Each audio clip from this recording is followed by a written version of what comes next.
Assalamualaikum warahmatullahi wabarakatuh.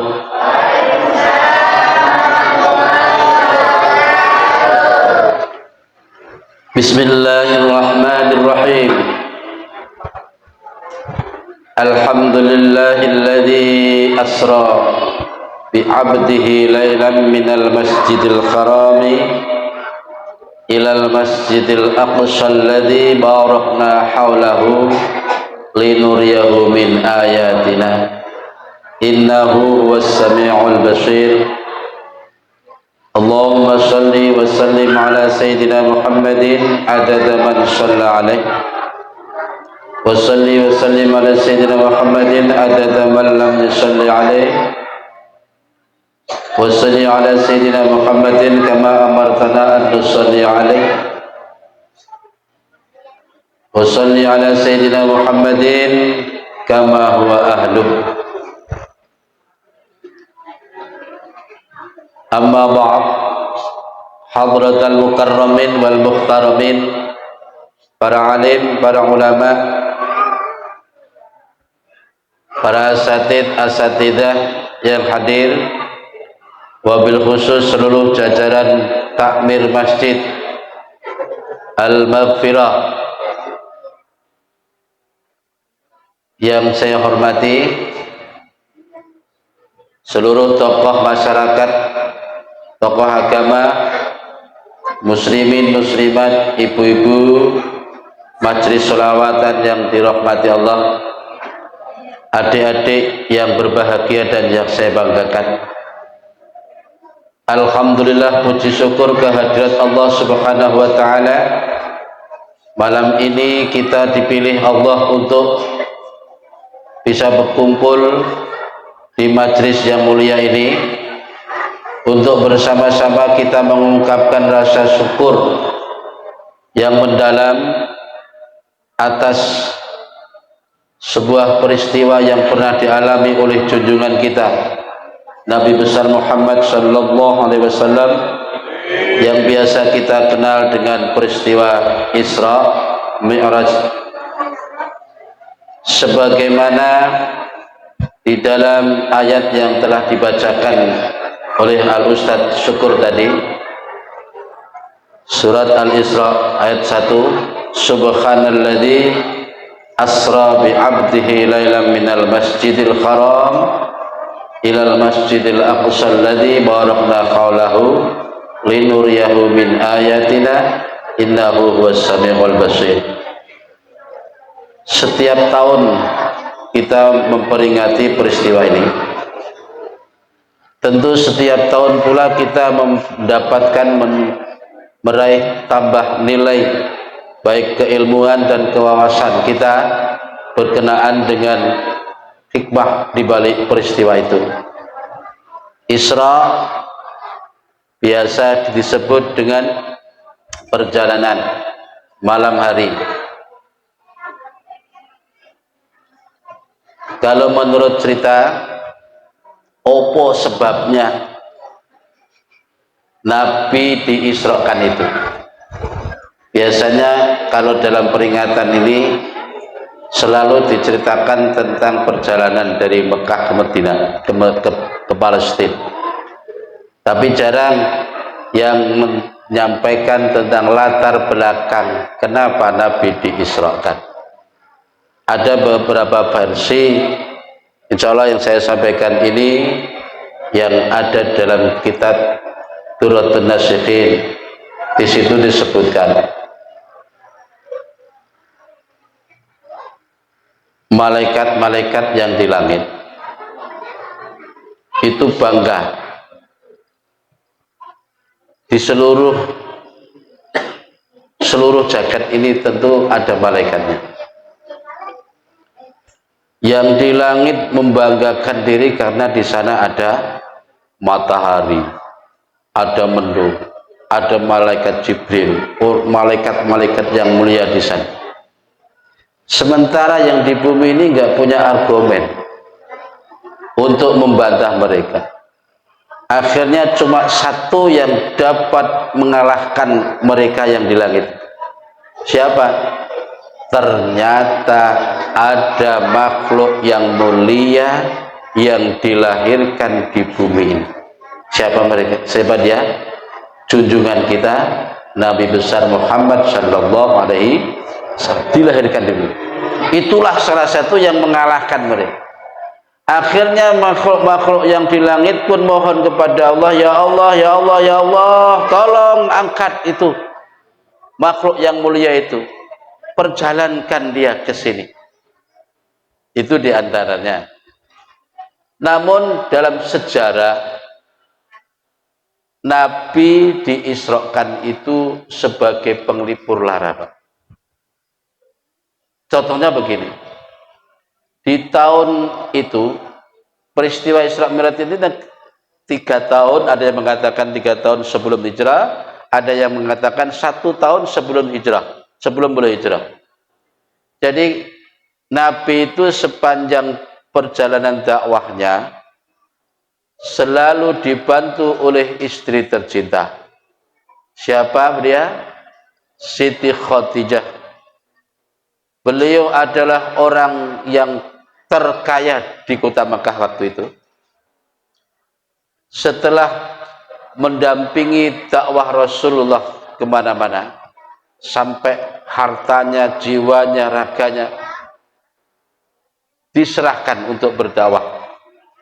Beliau dipanggil Allah, wafat. Tentu hal ini membuat jiwa Rasul terguncang. Tapi sebagai manusia biasa wajar. Namun sebagai Rasul tentu tidak boleh terlanjut atau terlalu jauh hanyut dalam kesedihan. Nabi tetap tegar berdakwah. Tak selang kemudian satu orang yang selama ini mendampingi Rasul, melindungi Rasul dari gangguan-gangguan orang kafir, wafat pula, yaitu paman tercinta. Siapa namanya? Abu Thalib. Abu Thalib ini salah seorang tokoh Quraisy. Namun beliau melindungi dakwah Rasul kemana saja. Bahkan orang-orang kafir Quraisy yang mau mengganggu Rasul pikir 7 kali ketika mau mengganggu Rasul, karena didampingi oleh Abu Thalib. Beliau wafat pula. Tentu ini membuat jiwa Rasul semakin goncang. Dakwah menjadi tersendat. Orang kafir sudah semakin berani dan menjadi-jadi mengganggu Rasul, bahkan mau membunuh. Akhirnya dakwah jadi macet, Pak. Di Mekah Nabi terancam, dakwah sudah gak berjalan. Di sebelah sana, kalau dari Mekah itu sebelah selatannya, tenggaranya, itu di tanah Taif namanya. Di situ ada harapan besar, siapa tahu kaum penduduk Taif mau menerima dakwah Rasul. Akhirnya Rasul pergi ke tanah Taif. Satu, untuk minta perlindungan karena di sana juga ada keluarga beliau. Kedua, tentu dalam misi dakwah, dengan harapan penduduk Taif bisa menerima dakwah Rasul. Bisa kita bayangkan di tahun-tahun yang seperti itu, sampai tahun itu disebut Amul Khuzni, Amul Khazan, tahun kesedihan, tahun keprihatinan, karena 2 orang yang sangat terpengaruh dalam sejarah perjalanan Rasul meninggalkan beliau untuk selamanya. Makanya wajar, Pak, Bu, Nabi itu susah melupakan Siti Khadijah itu. Susah. Bahkan ketika beliau pas lagi asik duduk-duduk bersama Siti Aisyah. Aisyah itu kan sedang manja-manjanya duduk di pangkuan beliau. Tiba-tiba Nabi itu bergumam begini, aku kok mendengar terumpah Siti Khadijah di surga. Namanya istri Siti Aisyah ya cemburulah. Ya, cara bahasa kita ya Siti Khadijah terus yang disebut, gitu kan. Nabi sambil tersenyum menghibur. Wahai Aisyah, bagaimana aku bisa melupakan orang yang selama ini telah membantuku, mulai dari hartanya, jiwanya, tenaganya, dan waktunya keseluruhan untuk berdakwah. Bayangkan Pak Bu, Siti Khadijah itu dulu konon ceritanya, kekayaannya itu hampir sepertiga tanah Mekah itu milik Siti Khadijah. Semuanya disedekahkan, diserahkan untuk perjuangan Nabi. Yang membuat pilu Nabi itu saat Siti Khadijah wafat, kain kafan saja tidak punya, nggak cukup untuk membungkus jasad beliau. Inilah perjuangan seorang istri, ya. Sampai segitunya mana mungkin Nabi bisa melupakan? Tentu tidak. Itulah kenangan Rasul di saat mengenang Siti Khadijah. Sampai Siti Aisyah cemburu. Baik, kita lanjut. Pergi ke Taif dengan harapan penduduk Taif siap menerima dakwah Islam. Tapi apa yang terjadi? Di sana Nabi bukannya disambut, akan tetapi justru malah disambat. Dilempari batu, dilempari kotoran, sampai kaki Rasul berdarah-darah. Ya, wis pergi dari Mekah dalam suasana hati yang galau. Ya, neng Mekah wis diusir-usir. Begitu pindah di Taif dengan harapan dapat sambutan, justru malah dapat usiran. Mereka mengusir Nabi dengan kasar, dengan bahasa-bahasa yang tidak pantas. Sampai dilempari batu, kaki Nabi berdarah-darah. Saat itu malaikat yang menjaga gunung Uhud, di situ dekat gunung Uhud, malaikat ini menawarkan sampai berjanji, kalau sampai darah Rasul menetes ke bumi, niscaya ini gunung akan aku angkat lalu kutimpakan ke penduduk Taif. Itu. Nabi mendengar begitu langsung jangan. Jadi Nabi langsung mengusap darahnya, jangan sampai netes di bumi. Itu kalau Nabi begitu. Coba kalau kita yang kena berdarah-darah begitu. Begitu dengan malaikat ada sumpah begitu, malah itu paling tambah diusir-usir, no. Hancurkan aja sudah. Nabi enggak. Jadi saat itu Nabi bersembunyi di bawah sebuah pohon kurma. Beliau memunajat pada Allah Subhanahu wa taala. Munajatnya panjang nih. Sampai terharu kalau kita mendengar. Jadi intinya begini, Ron, pada saat itu Nabi pasrah betul, ya Allah, dengan segala daya upaya yang ada pada diriku, katakan, aku tidak peduli, entah engkau akan serahkan aku kepada musuhku yang akan membunuhku, atau kepada raja yang dolim yang akan menganiayaku, atau kepada siapapun, atau kau lemparkan aku ke tempat yang lebih jauh, yang di sana nanti aku akan sengsara. Gak peduli, kata Nabi, asalkan engkau jangan murka kepadaku. Itu aja. Itu munajat Nabi saat kepepet. Kita bisa bayangkan di Mekah sudah diusir-usir, orang yang selama ini membantu dan membela sudah meninggalkannya, keluarga sudah gak ada yang bantu. Pindah di Taif justru malah dapat nasib yang seperti itu. Dengan sejarah inilah Allah berkenan hendak menghibur beliau, dipanggil menghadap ke hadratillah, tepatnya pada tanggal 27 Rajab. peristiwa Isra Mi'raj ini terjadi pada tanggal 27 Rajab. Awalnya begini. Allah perintah malaikat Jibril, wahai Jibril, sudah malam ini enggak usah baca tasbih. Soalnya malaikat Jibril ini kerjaannya tasbih. Malaikat-malaikat semua baca tasbih. Malaikat Israel datang, panggil, sudah malam ini enggak usah cabut nyawa. Turun ke bumi, temui itu hambaku Muhammad. Malaikat Jibril, kamu ke surga, ambil itu buruk. Buruk itu kalau diceritakan, buruk itu hewan di surga. Nek gambarannya buruk itu enggak begitu besar, juga enggak begitu kecil. Jadi di atas di bawah benggol, di atas himal. Jadi ya sedengan lah kalau di sini. Namun kecepatan perjalanan buruk ini melebihi dari sinar. Begitu melangkah, hilang. Nah, malaikat Jibril diperintah mengambil satu hewan, namanya buruk di surga. Jibril langsung OTW, Pak, berangkat.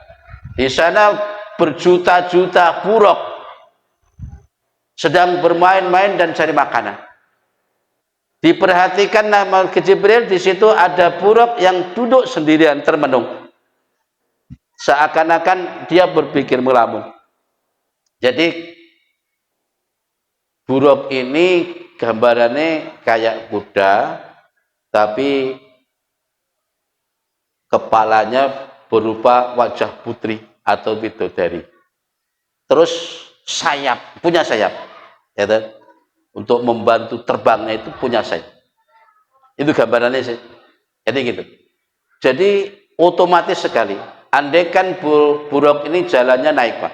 Jalan naik. Biasanya kalau normalnya kuda dalam kondisi nanjak, otomatis posisi punggung kan ya rodok glender. Tapi ini enggak. Ya, buruk ini kalau naik pas nanjak, kaki belakangnya modot, jadi panjang. Kaki depannya mengkeret, semakin pendek. Untuk apa? Supaya posisi punggung tetap datar. Ini nanti begitu juga sebaliknya, turun. Pada posisi turun, kaki yang depan justru malah panjang. Kaki belakang justru mengkeret, pendek. Supaya posisi punggung juga tetap datar. Ini otomatisnya. Nah, itu. Nah, ditemuilah itu buruk oleh Jibril. Wahai buruk, kenapa kamu tidak seperti teman-temanmu, bersukacita, bermain-main di sana? Ternyata buruk ini selama ini dia menanggung kerinduan yang mendalam. Ya Jibril, aku ini mendengar di bumi ada kekasih Allah, makhluk yang termulia, namanya Muhammad. Lama sekali aku menanggung rindu. Kapan kiranya aku bisa bertemu? Akhirnya Jibril memberi kabar gembira, kalau begitu kebetulan. Ayo ikut aku. Aku diperintah untuk menemui itu makhluk yang mulia itu. Dengan sukacita. Cara bocah cilik ya rinjoh-rinjoh, melompat-melompat itu buruk. Saking seneng. Akhirnya diajak turun.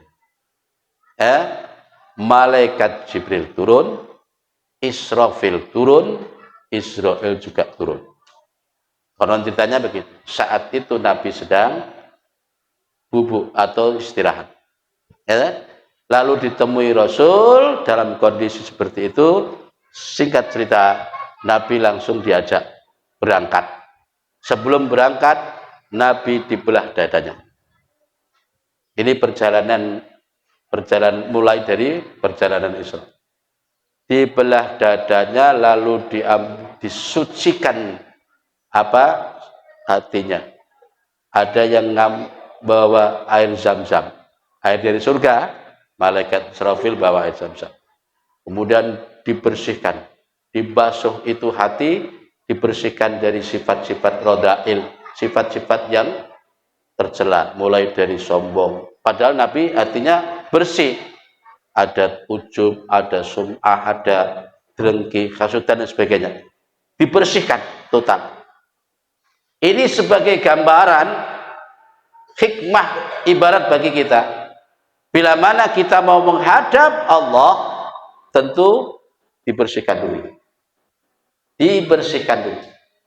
Jadi Nabi bingung, kita mau kemana Jibril? Kita mau menghadap ke Ilahi Rabbi.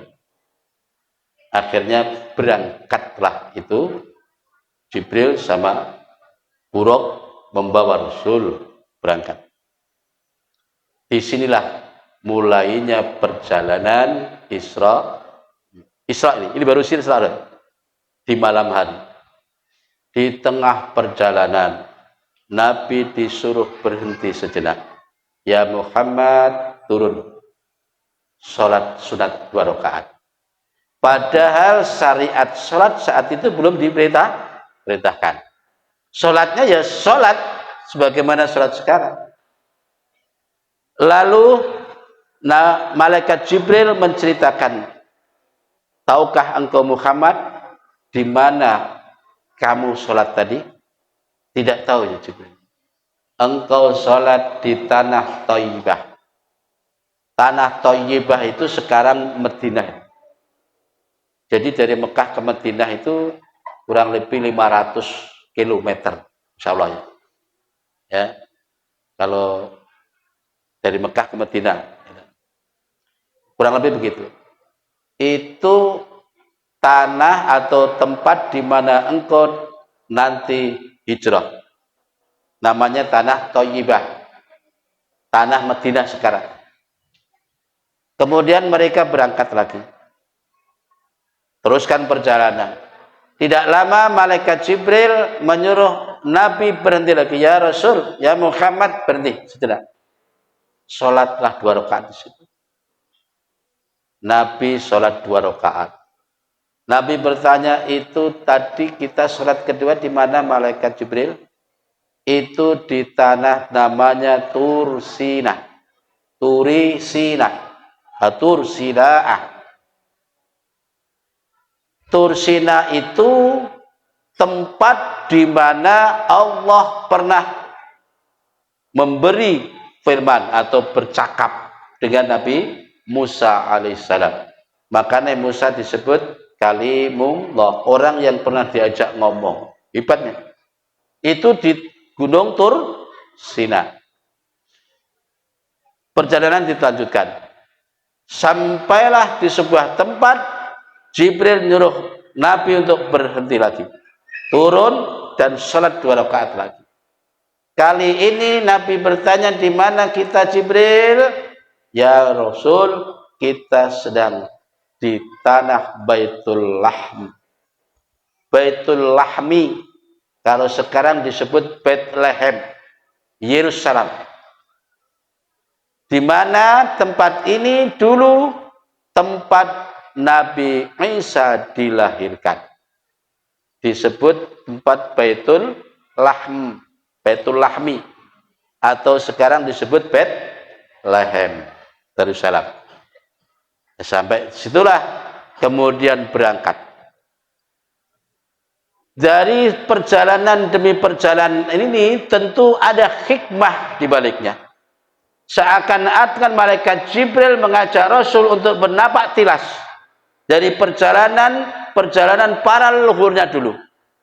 Mulai di Thayyibah, ini jelas-jelas di mana Nabi nanti hijrah. Kemudian di tempat Gunung Tursina menceritakan bahwa Nabi Musa alaihissalam pernah diberi kalam oleh Allah Subhanahu wa taala. Ini istilahnya ya napak tilas sejarah para pendahulunya, termasuk di Baitullah. Perjalanan dilanjutkan. Di dalam perjalanan Rasul banyak menyaksikan berbagai macam kejadian, pengalaman-pengalaman. Yang pertama, ini yang perlu kita jadikan pelajaran. Nabi menyaksikan orang yang dimana orang itu tanaman. Anehnya sekali dia tanam, saat itu pula panen. Begitu dipanen, belum selesai, yang belakang sudah tumbuh lagi, panen lagi. Terus menerus begitu. Nabi bertanya kepada Jibril, ya Jibril, ini keadaan orang apa kok begitu hebatnya? Sekali tanam, langsung panen. Kalau di dunia begitu kayak apa ya? Jadi ibu-ibu tandur kan mundur toh. Orang tengah pinggir kono wis panen. Ya toh, ampuh tenan. Ya toh? Nah, kata Jibril, itu gambaran umatmu ya Muhammad yang mau memperjuangkan gerakan Islam, yang mengajarkan agama Islam, yang mau memikirkan kemajuan Islam, baik itu melalui pendidikan maupun pengajian umum seperti ini, termasuk ngerumat masjid atau musola. Yang penting tujuannya bagaimana Islam bisa hidup. Kaya iku wis. Enggak ada hentinya. Keberuntungan ini gak nentek, terus mengalir. Itu satu. Ini gambaran Nabi pokoknya didohno hal-hal sing luar biasa, karena di ayat itu kan linuriyahu min ayatina, kan begitu toh, bahwa akan kuperlihatkan ayat atau tanda-tanda kebesaran. Kemudian yang kedua, Nabi berjalan lagi toh, tiba-tiba Nabi mencium bau harum yang luar biasa. Nabi bertanya kepada Jibril, ya Jibril, ini bau apa? Harum betul. Kita telah mendekat di makom Siti Masitoh. Pernah dengar Siti Masitoh? Masitoh tanggamu kuwi. Maksudnya Siti Masitoh dulu ceritanya pembantune Raja Fir'aun. Dengan izin Allah, Siti Masitoh ini berpura-pura ya taat kepada Fir'aun, padahal dia menyembunyikan keimanannya. Siti Masitoh ini tukang nyisiri atau pokoknya tukang dandani putri ini Raja Fir'aun. Di suatu saat, pada saat mensisir rambut putri raja, sisirnya jatuh. Mau ngambil sisir, baca bismillah kalau sekarang. Bismillahirrahmanirrahim. Mendadak putri Fir'aun ini melotot. Loh, apa yang kamu ucapkan Masitoh? Adakah Tuhan selain ayahku? Karena Fir'aun kan aku Tuhan dah. Jadi saat itu yang jadi Tuhan itu Fir'aun, gitu loh. Nah, tiba-tiba ada ucapan yang aneh begitu. Siti Masitoh, iya, Tuhanku dan Tuhan seluruh alam, termasuk Tuhan ini bapakmu.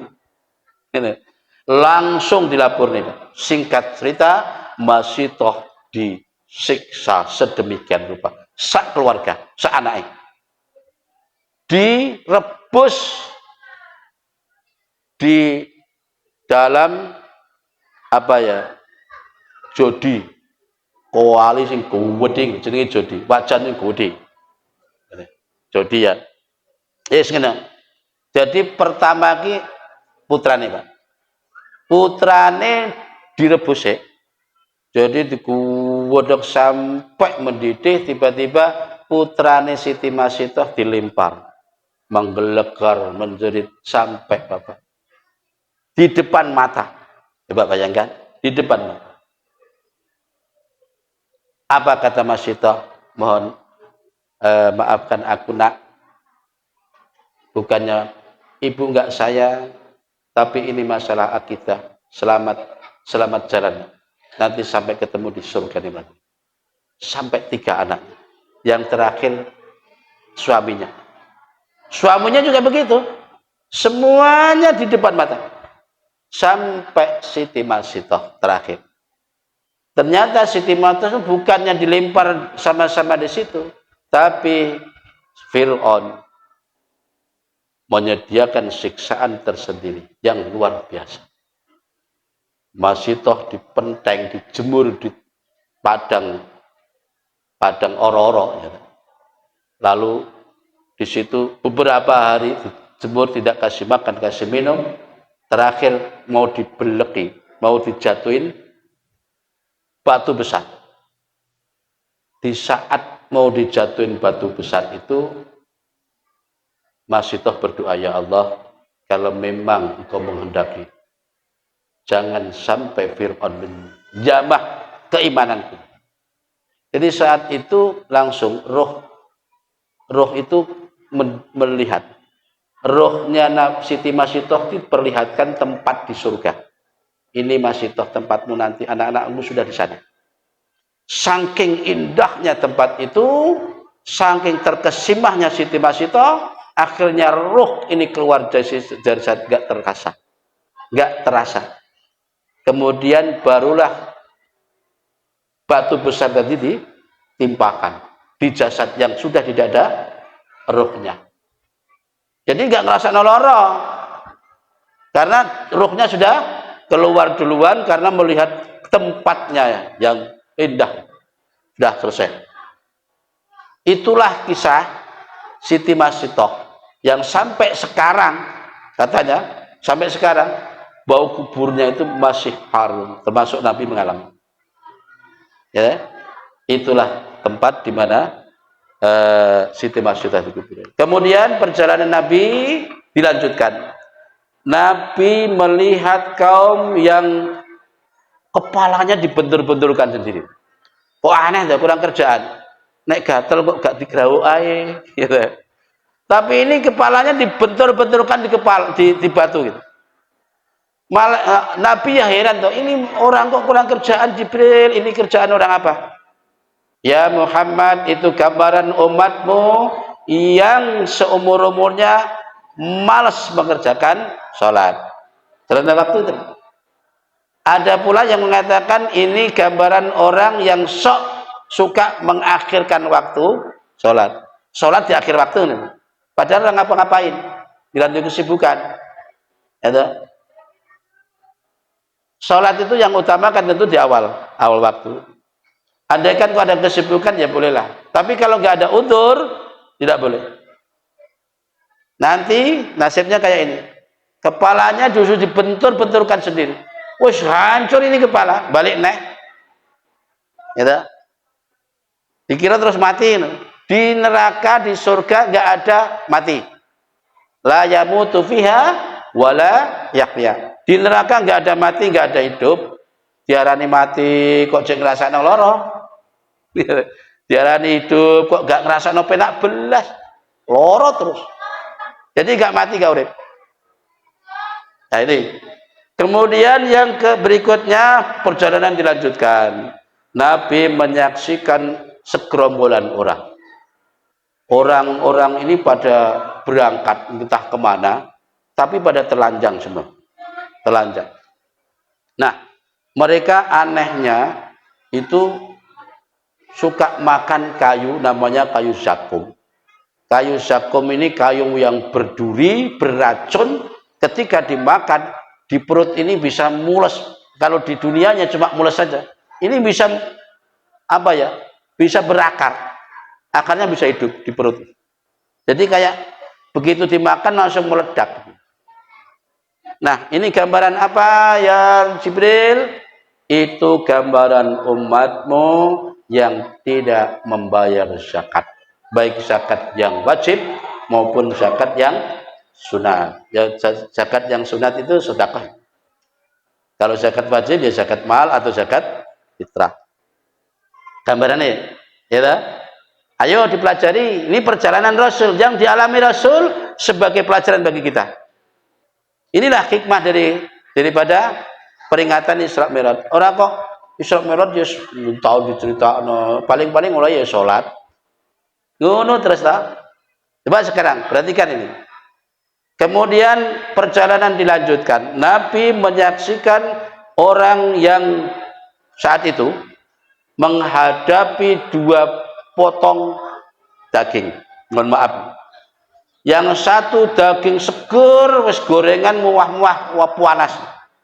Kemudian yang satunya daging mentah yang busuk, yang sudah berbelatung. Anehnya orang ini justru memilih daging mentah yang busuk itu. Cenderung begitu. Padahal di sampingnya disuguhin daging yang sedang yang sudah masak, digoreng, ya anget lah. Anehnya di situ. Nabi saja merasa aneh. Ya Jibril, itu perilaku orang apa lagi itu?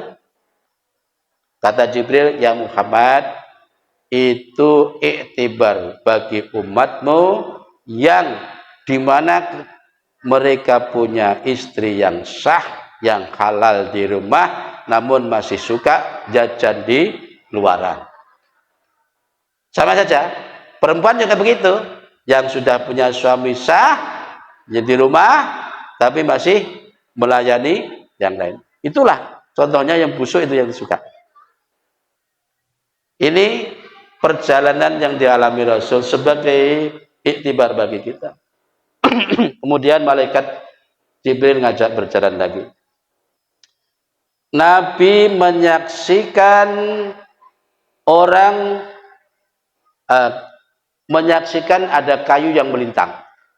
Kayu berduri melintang di jalan. Ketika disingkirkan melintang lagi. Sekarang melintang lagi. Bingung nih. Iki iktibar apa lagi nih Jibril?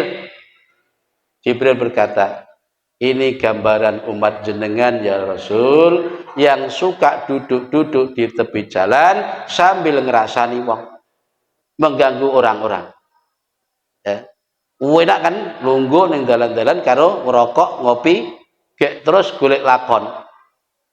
Nek enek wong liwat mesti dadi lakon. Dirasani sampai entek ngamek. Itulah gambarannya. Kemudian perjalanan dilanjut, Nabi menyaksikan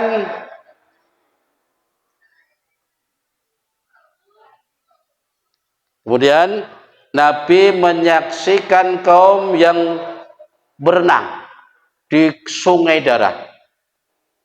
Sungainya dalam bentuk darah, yang orang ini berenang sambil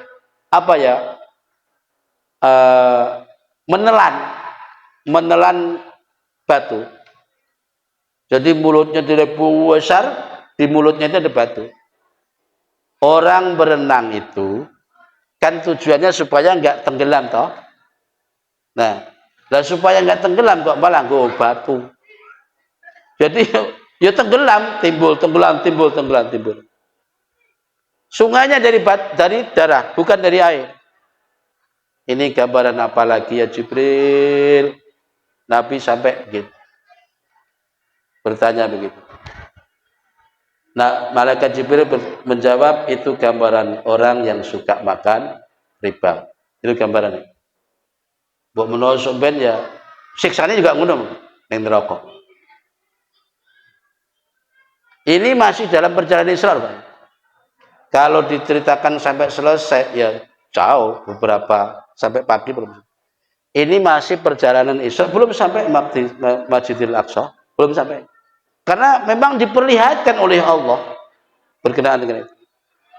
Kemudian dilanjut perjalanan, Nabi menyaksikan kaum yang kayak kurang kerjaan lagi. Bibirnya digunting, lidahnya diguntingin sendiri. Entah itu mergo guatel mbah piye diguntingi dhewe. Jadi wis domble itu balik diguntingi maneh. Lidahnya menjulur diguntingi maneh. Sampai bobros kabeh. Hari-hari kerjaannya itu. Sampai ya ngumur Nabi kayak apa kok ada orang begitu.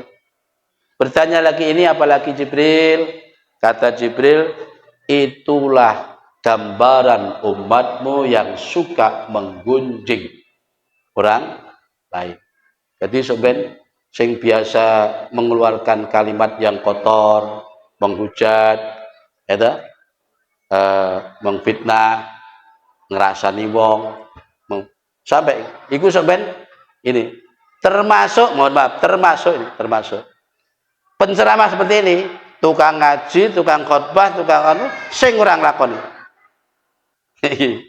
Makanya sebenarnya akhirat itu wong khotbah nggak judul iki. Sebenarnya ditanya sampai panjang lebar, kenapa kamu membawa judul itu? Apa alasannya? Kalau kamu belum melaksanakan apa yang kamu katakan, wah itu rumet itu urusannya. Rumet. Termasuk ini mau guntingi bibir. Makanya ini ngaji ini kalau terus terang saya mengambil hikmah dari kitab, bukan karangan saya tapi pikiran saya. Baik, kemudian perjalanan dilanjut. Nabi menyaksikan orang yang kuku-kukunya, baik kuku tangan maupun kaki, itu terbuat dari tembaga. Sing lincip, tajam. Mereka mencakari mukanya, kulit-kulitnya dicakari. Ini kayak orang guatren gak betah. Begitu terus pekerjaannya sampai hancur. Kulit-kulitnya hancur, mukanya sudah gak kayak bentuk sudah. Nabi bertanya, ini apa lagi ya Jibril? Kata Jibril, itu gambaran orang yang suka menggunjing lagi. Menggunjing lagi. Jadi orang gunjing ini podo karo yo mencakar mukanya sendiri. Itu. Baik, kemudian sampai pada suatu tempat Nabi menyaksikan orang ada sapi besar. Sapi ini besar keluar dari lubang yang kecil. Jadi ada lubang kecil di situ. Sapi ini berusaha keluar dari lubang itu. Padahal sapinya besar. Begitu susah payah dia keluar slot, mau balik lagi, ya tambah susah lagi. Mending enak keluarnya daripada masuknya. Jadi ada lubang kecil, sapi ini keluar dari situ. Sapinya besar, kan? Sapi jantan. Begitu keluar, dia mau hendak masuk pintu lagi ke lubang dengan susah payah, tentu nggak bisa. Ini itibar apa ya Jibril? Itu gambaran orang yang sudah melepas omongan fitnahnya. Orang yang sudah menyebarkan fitnah, kemudian ia menyesali. Biar menyesali, tetap omongan itu sudah lepas. Mau balik lagi nggak bisa, mau dicabut lagi nggak bisa. Kalau sekarang toh mungkin menyatakan permintaan maaf di depan umum melalui medsos dan sebagainya, itu pun nggak menyelesaikan masalah. Gitu? Kalau orang sudah disakiti dengan ucapannya, dengan fitnahnya, gitu? Orang bisa membunuh seseorang tanpa menyentuh, itu fitnah. Terbunuh, mati karirnya, mati kehormatannya di depan masyarakat. Orang mau mencabut omongannya susah. Ya kayak ini tadi gambarannya. Kayak sapi yang mau masuk lagi di lubang yang kecil. Gak bisa. Gak bisa.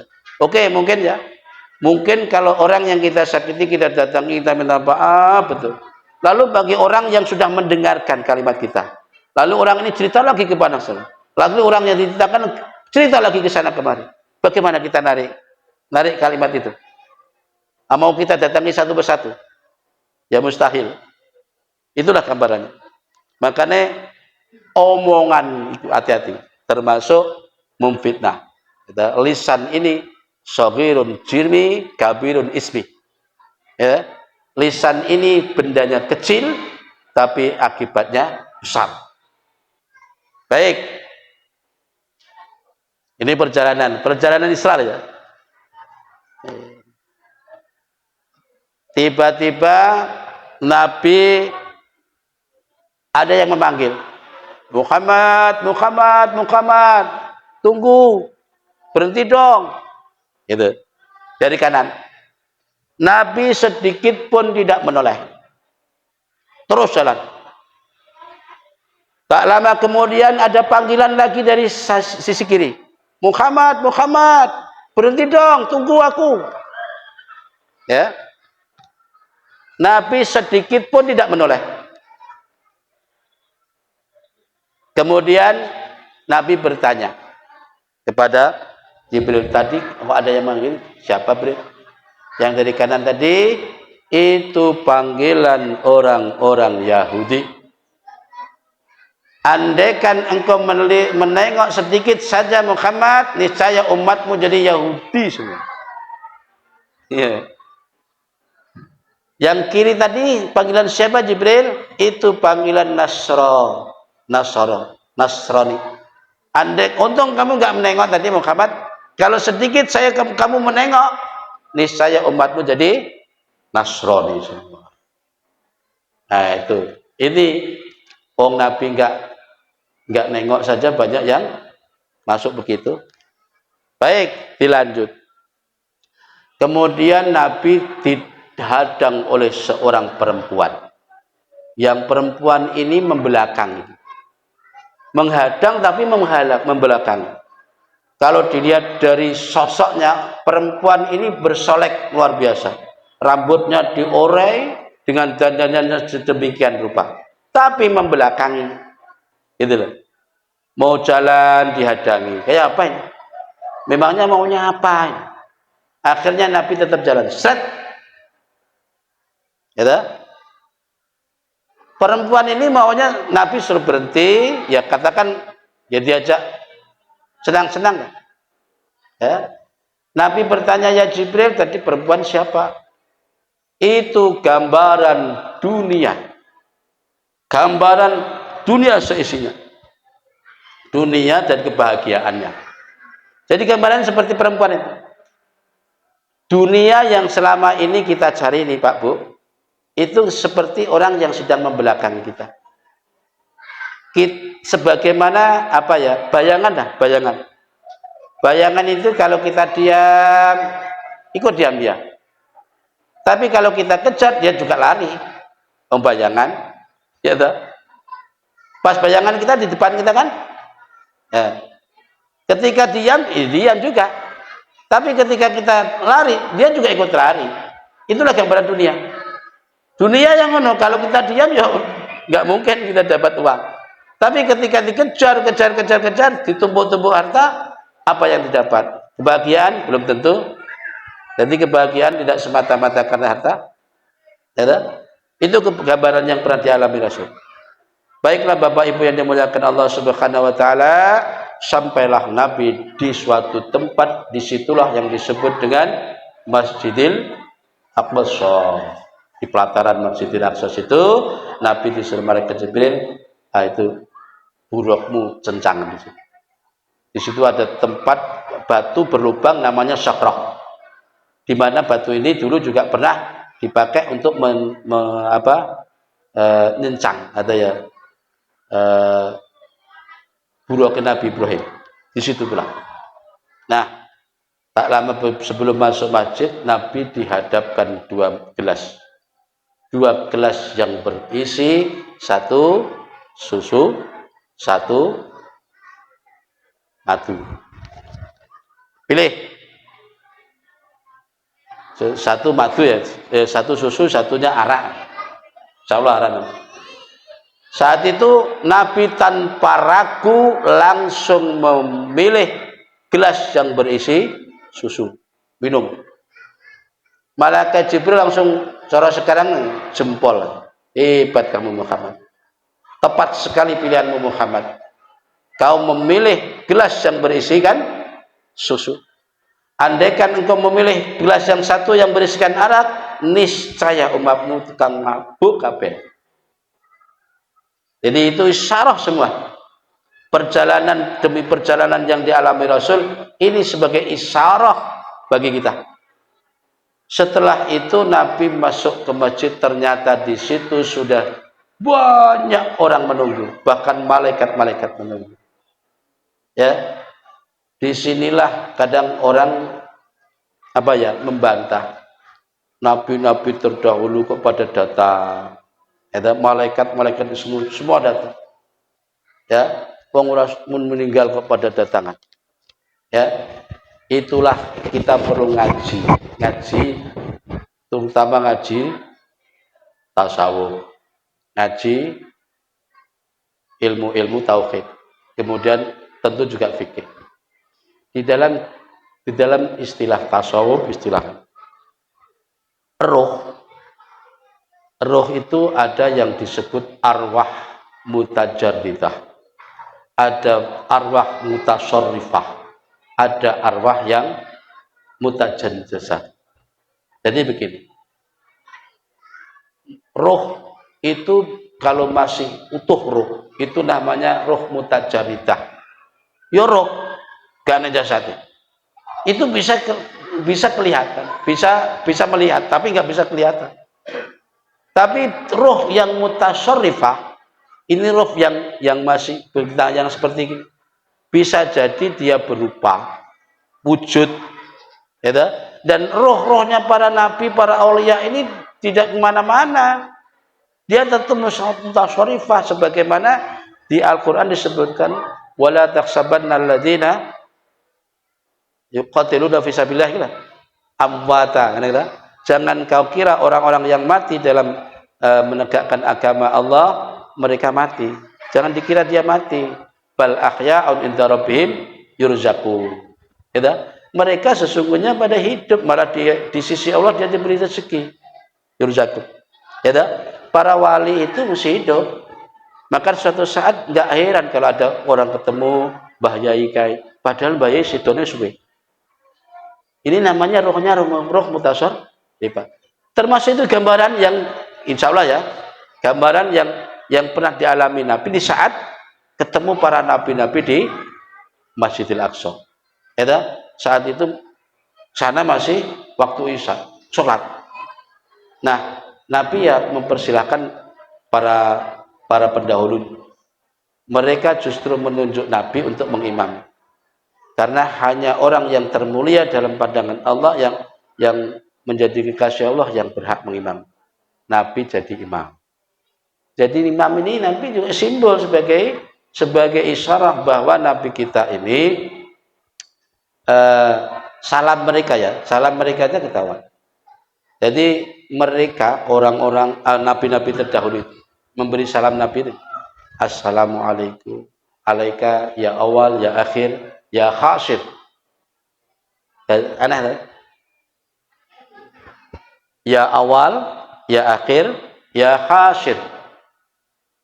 Semoga keselamatan atas dirimu wahai Nabi yang awal, wahai Nabi yang akhir, wahai Nabi yang mengumpulkan, yang menghimpun. Artinya Nabi ini disebut awal, meskipun lahirnya munculnya di muka bumi ini yang paling belakang.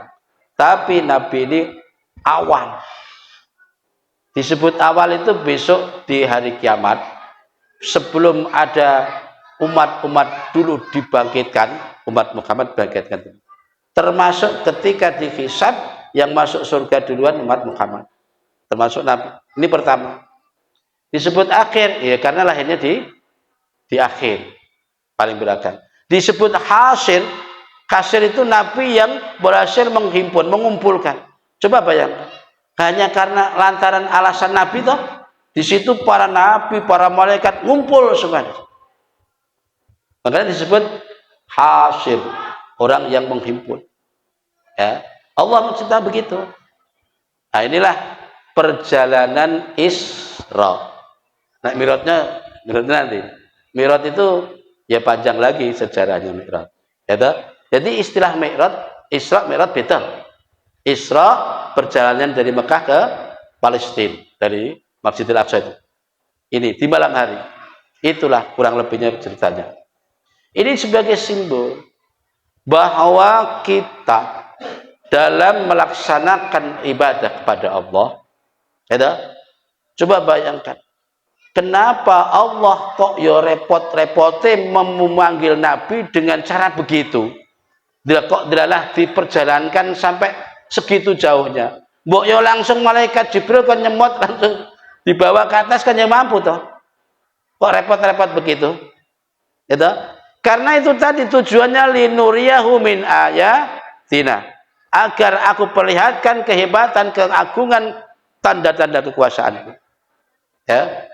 Ini simbol bahwa ternyata berdakwah, melaksanakan ibadah itu tidak luput dengan hubungan sesama. Tidak hanya langsung pada Allah. Ya, perjalanan Nabi Dari Mekah ke Madinah kan datar Pak, garisnya datar. Itu menggambarkan hubungan sosial. Hablum minan nas. Jadi hubungannya sama. Agama itu tuntunan, sing dituntun ya menungso. Ya, untuk mengesahkan ya sang penciptanya. Jadi disinilah perlunya kita ya peka terhadap sosial. Betapa ini cerita seorang yang hidupnya hanya dihabiskan untuk beribadah kepada Allah. Beribadah kepada Allah. Siang malam waktunya untuk berzikir. Ya, suatu malam dia mau mengambil air wudhu di belakang. Tiba-tiba di dekat sumurnya itu ada seseorang laki-laki. Ternyata ini malaikat yang diutus Allah untuk turun ke bumi menemui orang ini. Untuk apa? Hanya untuk mendengarkan nama-nama deretan wali-wali Allah. Orang ini yang ahli ibadah ini bertanya, malaikat apa? Kamu datang untuk apa? Ini aku diutus Allah untuk membacakan nama-nama wali. Nah, di hati orang ini ya GR lah, wah pasti jeneng ono ning kono.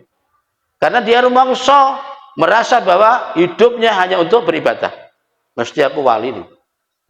Begitu satu persatu malaikat membacakan, tidak satu pun namanya disebut. Sampai akhir diulang lagi, nggak ada namanya disebut. Wah, malaikat itu salah. Masa aku nggak masuk di situ? Coba baca lagi. Nggak ada. Gitu, nggak ada. Akhirnya dia gumam pada Allah. Ya Allah, gimana ini? Kamu tahu kenapa? Kamu hanya asyik dengan dirimu. Ketika kamu ibadah kepada Allah, ya oke lah, itu baik. Tapi ketika kamu tidak pada kepedulian terhadap sosial dan lingkunganmu, itu salahnya. Kamu hanya asyik berzikir di saat anak yatim kelaparan. Kamu hanya asyik berzikir sholat di saat ada si miskin nggak bisa masak, hari itu nggak makan, dan lain sebagainya. Ini Pak, gambaran di mana perjalanan Rasul dari Mekah ke Palestina itu sebagai hubungan sosial. Hablum minan. Nah, sebaik apapun manusia, itu dengan Allah, kalau hablum minan nasnya kurang, maka ya kurang. Makanya kalau urusan ibadah agama ada dua jalur itu. Urusan hablum minallah, ya hablum minan nas. Jadi Mi'raj itu nanti hubungannya hablum minallah. Jadi nanti yang saya ceritakan adalah Al-Isra, hablum minan nas. Bapak Ibu yang dimuliakan Allah Subhanahu wa taala, kalau sampai cerita Isra, Mi'rajnya maksudnya, ya tentu panjang lebar. Mungkin itu saja yang bisa saya sampaikan. Jadi yang saya sampaikan itu masih sebatas Isra, Mi'rajnya belum. Ya. Insya Allah lain waktu kita bisa sampaikan itu, dan kurang lebihnya mohon maaf bila penyampaian saya ini tadi ada yang susah untuk dipaham atau mungkin kurang nyambung. Tapi apa yang saya sampaikan insya Allah itu bersumber dari kitab, tidak ada karangan atau angan-angan. Mungkin bahasa saja yang dari saya, gaya bahasa saya. Demikian kurang lebihnya mohon maaf. Bila taufik wal hidayah. Assalamualaikum warahmatullahi wabarakatuh.